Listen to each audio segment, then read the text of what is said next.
Bonjour, alors pour cette nouvelle vidéo, je voulais vous montrer une petite chose à faire. C'est assez simple sur les portables et ça peut vous rapporter, enfin, ça peut vous faire économiser pas mal d'argent. Je pense notamment à tous ceux qui se servent de leur portable sur leur lit ou sur leurs jambes, sur un canapé, tout ça. C'est le fameux ventilo, ce qui permet de refroidir le système, le processeur, la carte graphique. Et si ça chauffe trop, en gros, au bout d'un moment, la carte graphique ou le processeur risque de griller. Et donc là, c'est la panne assurée. Donc écran blanc, défaut visuel, tout ça. Donc là, c'est la panne assurée et c'est relativement cher. Et en général, on ne fait pas réparer puisque ça coûte plus cher que d'acheter un nouveau portable. Donc, ce qui est intéressant à faire régulièrement, pas tous les 15 jours, mais voire tous les mois, tous les 2 mois, ou un peu plus, hein, sans fonction de l'utilisation, c'est de nettoyer la grille, ici, et le ventilo. Pour ça, donc vous avez à l'arrière la batterie, qu'on enlève, pour être sûr qu'il n'y ait pas de problème, et vous avez des vis. Alors ici, c'est la partie disque dur, donc le ventilo, il est là. Donc, on enlève les vis, ça se dévisse sans difficulté.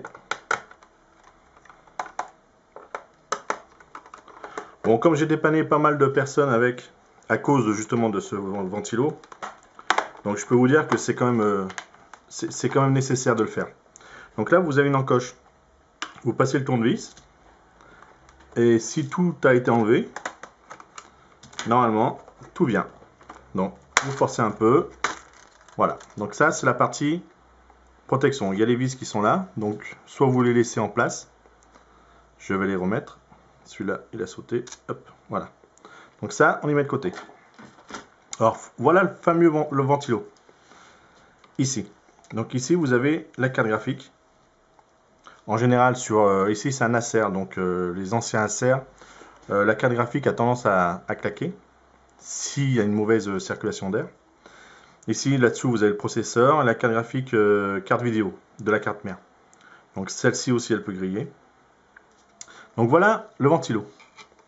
Alors, à partir de là, je vais faire un zoom. On va essayer de faire un zoom.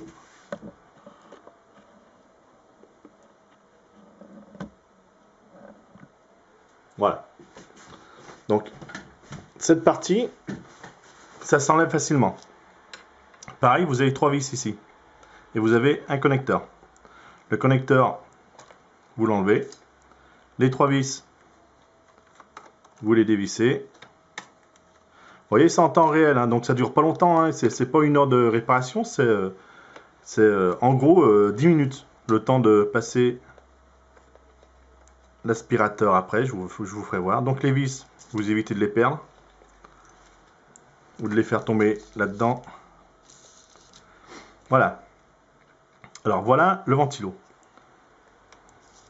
Le ventilo, au bout d'un moment, vous voyez celui-là, il commence à avoir de la poussière. Alors ça, c'est incrusté. Alors je vous dirai comment il faut faire. Et voilà, voilà ce qu'on peut retirer. Alors là, il n'y en a pas excessivement. Donc voilà ce qu'on peut retirer d'un radiateur. C'est de la poussière, tout simplement de la poussière. Alors j'ai vu parfois de la poussière, mais je ne vous mens pas, bien 5 mm de poussière tout au long. Alors là, je vous dis pas, là c'est obligé que ça claque. Hein, il n'y a pas de refroidissement au niveau du radiateur. Parce que en fait, le but de ce radiateur-là, c'est de refroidir, donc d'éjecter de l'air frais dans les grilles, ici, pour ensuite refroidir cette pièce ici, ces deux pièces-là, qui vont aller refroidir les processeurs ou la carte graphique. Donc s'il y a un mauvais passage d'air, ça chauffe. C'est comme le principe de la voiture. Si le radiateur ne fonctionne plus, vous avez tous entendu parler du joint de culasse qui pète. Bon, bah, c'est le même principe. S'il n'y a pas de circulation d'air, s'il n'y a pas de refroidissement, ça pète. Donc voilà. Alors, moi, pour faire les choses bien, je démonte complètement. je vais pas vous demander de démonter tout parce que c'est quand même quelque chose. Attendez, je fais zoomer un peu moins. Je vais pas vous dire de tout démonter parce que c'est quand même du boulot, hein. Et puis il faut avoir un peu de matos pour la pâte ici, Donc vous, ce que vous pouvez faire, c'est de prendre un aspirateur et aspirer ici, toute la grille. Ici, vous voyez toute la poussière, enfin je ne sais pas si vous la voyez bien. Donc c'est de souffler tout ça, d'aspirer tout ça. Donc une fois que cette partie-là est aspirée, là, en fonction du ventilo, quand vous allez démonter le vôtre, en fonction de l'état du ventilo, ce que vous pouvez faire, parce que là vous aurez beau aspirer, c'est collé là, donc là il n'y a pas de souci. Donc il faut dévisser tout ça. Vous avez toujours une plaque sur le ventilo que vous dévissez. Alors là je vais le faire. J'enlève ça. Donc pour ça on est bon. Je zoome. Hop. Voilà. Donc ça, vous avez 4 vis. On va les enlever. Il n'y a rien de compliqué.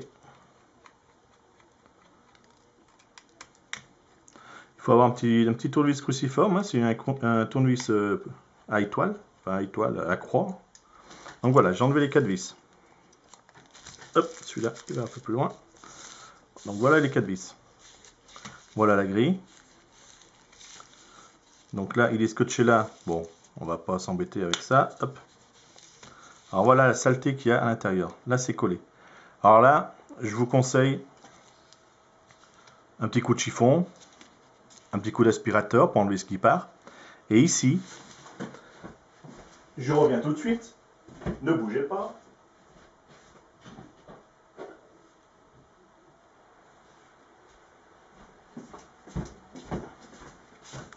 Et ici, donc, un coton-tige humide, passé sous l'eau. Et alors là, un petit peu de patience. Et vous faites chaque pale du ventilo. Alors là, tranquille. Ah, il vaut mieux y faire correctement, hein, tant qu'à faire. C'est démonté. Donc je vais en faire 2 ou 3 et je vais vous faire voir la différence. Donc voilà, tout simplement, vous passez, vous tournez le coton-tige. Voilà. Alors, voilà à quoi ça peut ressembler après. Donc, voyez la poussière, ici. Je tourne. Voilà ce que je viens de nettoyer en 1 minute. Donc les 3 pales ici sont comme neuves. Donc ça, vous voyez le coton-tige. La saleté du coton-tige. Donc ça, après vous faites le tour, hein, vous faites le nettoyage complet. Voilà. Voilà, là, nettoyer comme ça, vous êtes tranquille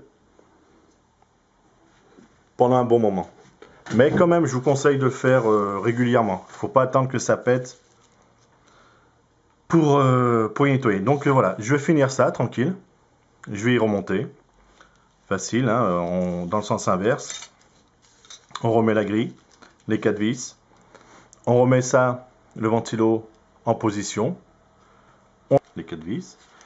On pose ça dans l'ordinateur à son emplacement. On le refixe. On n'oublie pas de le brancher. Et le tour est joué. Vous serez tranquille pendant un petit moment. Donc c'est pas à faire tous les jours, c'est pas à faire tous les 15 jours, pas à faire tous les mois, on va pas exagérer non plus. Mais si vous en servez régulièrement sur votre lit, dans votre fauteuil, canapé, là aux endroits où il y a beaucoup de poussière, moi je vous conseille de le faire régulièrement. Voilà, donc ça évitera des gros problèmes, vous verrez, ça vaut le coup. C'est pas grand chose. Voilà, à la prochaine!